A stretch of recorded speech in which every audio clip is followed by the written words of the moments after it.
Welcome back. अब बात करेंगे सिप हेडर्स की कि सिप हेडर्स क्या चीज़ें होती हैं। सिप हेडर्स जो है एक आईपी पैकेट की तरह जो एप्लीकेशन लेयर के ऊपर जो डेटा पुट किया जाता है वो हेडर कहलाता है। जहाँ पर एप्लीकेशन का जो डेटा है जाके स्टोर होता है और उस हेडर के अंदर ये लिखा हुआ होता है कि जिसके अंदर क्या इन्फॉर्मेशन है। लेकिन एक्चुअली हेडर के अंदर होता क्या है कि ये हेडर एक्चुअली एक पैकेट का जो है वो है एक छोटा सा पुर्जा होता है। अ, और ये जो पुर्जा होता है वो उसका काम ये होता है कि ये सिप मैसेज के अंदर वो एक लेके जाता है, एक मालूमात लेके जाता है जो कि मैसेज के बारे में होती है। अब उस पैकेट के अंदर जो ये हेडर है इसके अंदर कुछ मालूमात होती हैं जो कि सिप के मैसेज के बारे में होती है।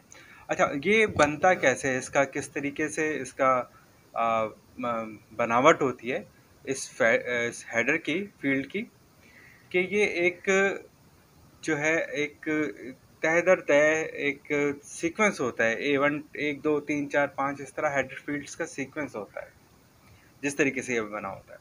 और बहुत सारे तौर पर आम तौर के ऊपर बहुत ज़्यादा जो है सिप हेडर जो होता है वो वैसा ही होता है बनावट में जिस तरह का HTTP वेब का हेडर होता है। अच्छा, उन दोनों की फील्ड्स भी एक जैसी होती हैं। और हेडर फील्ड बताई किस तरह जाती है, हेडर उसका नंबर और उसके बाद उसका फील्ड। जहाँ पे हेडर जो है वो उससे ये जाहिर होता है कि ये इस हेडर के फील्ड का नाम क्या है। और फील्ड में क्या होता है, फील्ड में बहुत सारे टोकन्स होते हैं, सेट्स होते हैं टोकन के, जिसके अंदर इंफॉर्मेशन होती है। और हर फील्ड के अंदर जो है फील्ड का नाम होता है और सेपरेट करते हैं उसको कॉलन से और उसकी फील्ड की वैल्यू होती है। तो फील्ड का नाम और उसके साथ सॉरी फील्ड की वैल्यू और फील्ड का नाम जो है ये मिलके एक सिप का हेडर बनता है।